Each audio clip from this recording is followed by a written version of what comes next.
देखिए, अब हम आगे बात करते हैं और बात करते हैं वैक्यूली की।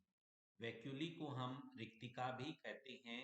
ये सिंगल मेम्ब्रेन बाउंड स्ट्रक्चर होती है जो प्रोकैरियोट्स में तो एब्सेंट होती है, लेकिन जो यूकेरियोट्स होते हैं उनमें भी ये प्लांट सेल्स में ही प्रमुखता से पाई जाती है। प्लांट सेल्स में ये वेल डेवलप होती हैं और प्लांट सेल का 90% पार्ट है उसको ये कवर कर लेती है। एनिमल सेल में नॉर्मली वैक्यूली एब्सेंट होती हैं, लेकिन इसका अपवाद ये है कि कुछ प्रोकैरियोट्स हैं, अ, कुछ प्रोटोजोआ हैं, अमीबा, और वो भी फ्रेश वाटर अमीबा, उनमें ये वैक्यूलीज प्रेजेंट होती हैं। अगर हम वैक्यूली की स्ट्रक्चर की बात करें तो देखिए, वैक्यूली की स्ट्रक्चर में ये टोनोप्लास्ट आपको नजर आ रहा है जो लाइपोप्रोटीन का बना हुआ है। इस मेम्ब्रेन को हम टोनोप्लास्ट कहते हैं। इसके अंदर का फ्लूइड सेल सेप कहलाता है जो हाइपरटोनिक टाइप का होता है। बाहर हाइपोटोनिक एटमॉस्फेयर है। इसके यहाँ चैनल भी वर्क कर रहे हैं। एक्टिव ट्रांसपोर्ट के द्वारा आयन एक्सचेंज चैनल भी वर्क करते हैं। सेल सैप की कॉन्सेंट्रेशन साइटोप्लाज्म की कॉन्सेंट्रेशन से अधिक होती है। एक्टिव ट्रांसपोर्ट के द्वारा एवं कॉन्ट्रैक्शन ग्रेडियंट के विरुद्ध विभिन्न पदार्थ साइटोप्लाज्म से सेल सैप में प्रवेश करते हैं। ये हम डिस्कस कर ही चुके हैं कि फाइलम प्रोटोजोआ, जिसे फ्रेश वाटर प्रोटोजोआ, अमीबा जो है फ्रेश वाटर प्रोटोजोआ, उसमें वैक्यूलीज पाई जाती हैं। कॉन्ट्रेक्टाइल जो वैक्यूली हैं, इनका मेन फंक्शन ओस्मो रेगुलेशन करना है, यानी कि ये सेल के अंदर जो वाटर एंटर करेगा, कितना वाटर एंटर करेगा, कितना बाहर निकलेगा, उसकी मात्रा को ये कंट्रोल करते हैं। इसमें जो वैक्यूली के चारों ओर ये माइटोकॉन्ड्रिया पाई जाती हैं और साथ ही ये लाइसोसोम भी इसके चारों ओर हमें नजर आ रही हैं। अब हम बात करते हैं इसके फंक्शन की, तो इसका एक्स्ट्रा फंक्शन के रूप में हम ये कह सकते हैं कि जो फ्लावर्स हैं उनके जो पिगमेंट्स हैं वो प्लास्टिड के अलावा इन वैक्यूलीज के अंदर भी कलेक्ट होते हैं। जैसे जेंथोसाइनिन है वो पर्पल कलर का यहाँ कलेक्शन शो करता है। अब हम बात करें माइटोकॉन्ड्रिया की, तो अगला कोशिकांग हमारा है माइटोकॉन्ड्रिया। ये बहुत ही महत्वपूर्ण इंपॉर्टेंट कोशिकांग है। और माइटोकॉन्ड्रिया के अंदर हम ये बहुत ही इम्पोर्टेंट को क्या कहते हैं, इसका कोशिकांग है माइटोकॉन्ड्रिया। और इस माइटोकॉन्ड्रिया की अब हम बात करते हैं तो इसमें कोलिकर जो साइंटिस्ट है उन्होंने माइटोकॉन्ड्रिया की खोज की है। माइटोकॉन्ड्रिया स्ट्रिप्ड मसल्स, सबसे पहले कोलिकर ने माइटोकॉन्ड्रिया की खोज कहाँ की, तो कोलिकर ने माइटोकॉन्ड्रिया की खोज जो स्ट्रिप्ड मसल्स हैं, इंसेक्ट की स्ट्रिप्ड मसल्स, उनमें जाके माइटोकॉन्ड्रिया की खोज की। जो रेखित मांसपेशियां हैं उनमें माइटोकॉन्ड्रिया की डिस्कवरी हुई है। तो माइटोकॉन्ड्रिया की खोज का श्रेय फ्लेमिंग को भी जाता है। फ्लेमिंग ने इन्हें फ्लिया कहा। और जो अल्टमान है उन्होंने इसे बायोप्लास्ट कहा। और कोलिकर ने इसकी डिस्कवरी किया, इसको फर्स्टली ऑब्जर्व कोलिकर ने किया। सी माइटोकॉन्ड्रिया नाम किसने दिया, तो जो सी बेंडा नामक साइंटिस्ट हैं उन्होंने सबसे पहले माइटोकॉन्ड्रिया नाम दिया है। सी बेंडा ने माइटोकॉन्ड्रिया नाम दिया। माइटोकॉन्ड्रिया का स्टेनिंग किससे होती है, तो माइटोकॉन्ड्रिया की स्टेनिंग जो है वो जेनस ग्रीन की और अल्टमान जो फुस्सीन है उस वो माइटोकॉन्ड्रिया की स्टेनिंग करता है। मस्कुलर जो सेल्स होते हैं जिन्हें हम सार्कोसोम कहते हैं, उनमें माइटोकॉन्ड्रिया पाया जाता है। माइटोकॉन्ड्रिया ये ये माइटोकॉन्ड्रिया को हम सेल का पावर हाउस भी कहते हैं, इसे हम सेल की बैटरी भी कहते हैं। हिंदी में कहें तो इसे हम कोशिका का शक्ति ग्रह भी कह सकते हैं। माइटोकॉन्ड्रिया है वो सेंटर फॉर सेल्यूलर रेस्पिरेशन होता है, क्योंकि जो एटीपी का जनरेशन अगर कहीं होता है तो वो एटीपी का जनरेशन माइटोकॉन्ड्रिया ही करता है। यूकेरियोटिक जो सेल होती हैं उनमें माइटोकॉन्ड्रिया प्रेजेंट होता है एज यूजुअल, आप जानते हैं। लेकिन अगर सेल प्रोकैरियोटिक होगी तो उसमें माइटोकॉन्ड्रिया एब्सेंट होगा, उसमें माइटोकॉन्ड्रिया नहीं पाया जाता। साथ ही जो चालनीय नलिकाएं हैं उनके अंदर भी माइटोकॉन्ड्रिया अनुपस्थित होता होता है, और जो परिपक्व आरबीसी हैं उनमें भी माइटोकॉन्ड्रिया नहीं पाया जाता है। प्रोकैरियोटिक सेल में जैसा कि हम बात कर चुके हैं, माइटोकॉन्ड्रिया एब्सेंट होता है,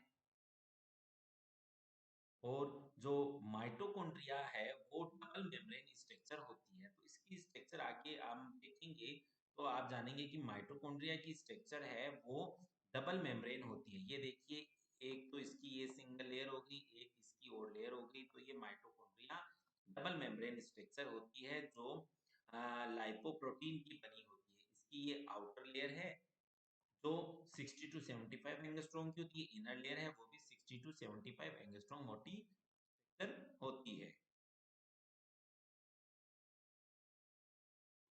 अब हम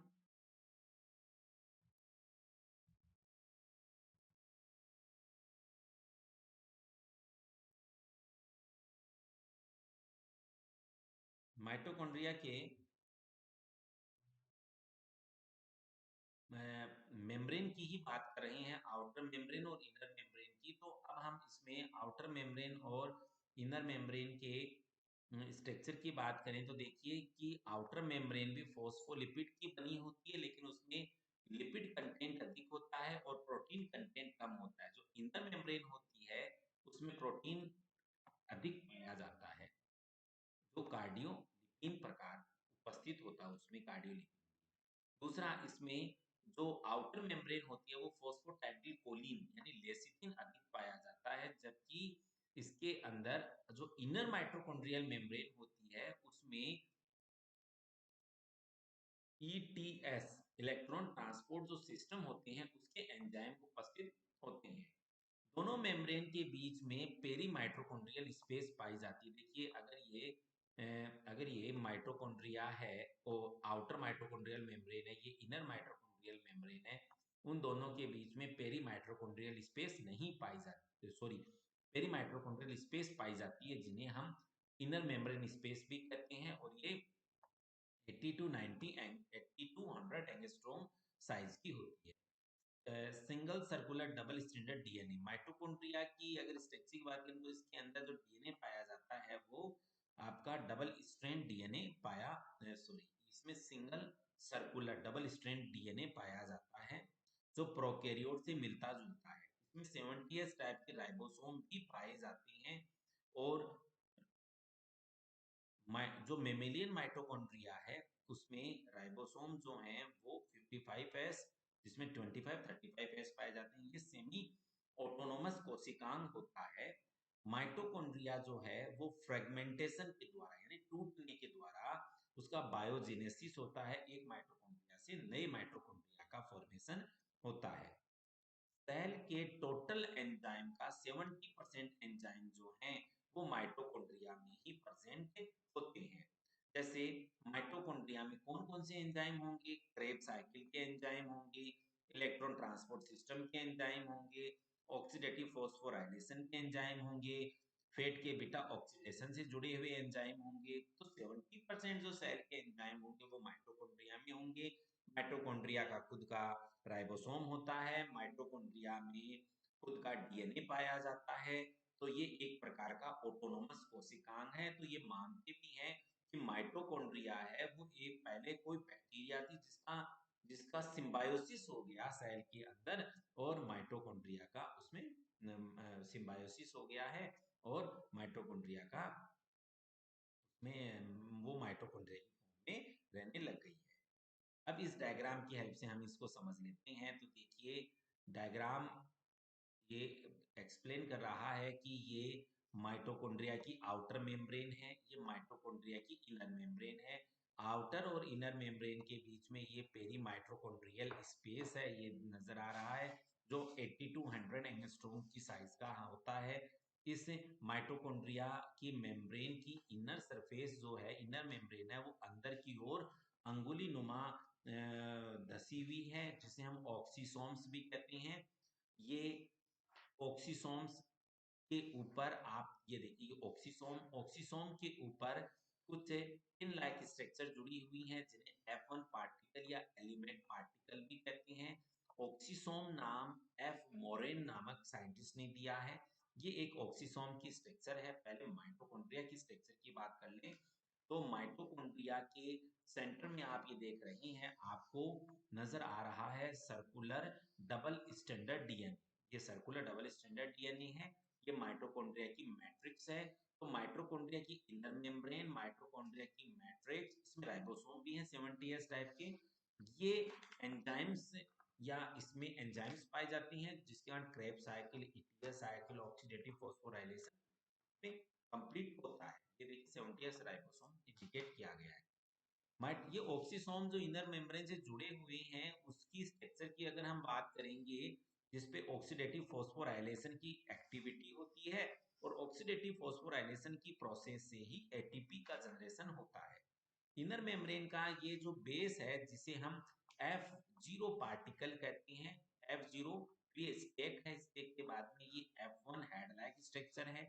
यहाँ F1 के साथ एटीपी सिंथेटेज एंजाइम पाया जाता है जो एटीपी से किसका फॉर्मेशन करेगा, एटीपी का फॉर्मेशन करेगा। यहाँ तो ऑक्सीजन मॉलिक्यूल की प्रेजेंस रिक्वायर्ड होती है। तो ये ऑक्सीडेटिव फॉस्फोराइलेशन की जो प्रोसेस है जिसमें एटीपी का फॉर्मेशन होता है, ये माइटोकॉन्ड्रिया की इनर मेम्ब्रेन पर जो ऑक्सीसोम्स होते हैं उन पर होता है। एफओ जो पार्टिकल है, ये भाग ओलीमाइसिन के प्रति सेंसिटिव होता है। ओलीमाइसिन की उपस्थिति में एफओ भाग से प्रोटॉन का संचालन नहीं होता, फलस्वरूप एटीपी सिंथेटेज एंजाइम सक्रिय नहीं होता है, जिसके कारण एटीपी का निर्माण रुक जाता है, ऑक्सीडेटिव फॉस्फोराइलेशन की क्रिया रुक जाती है।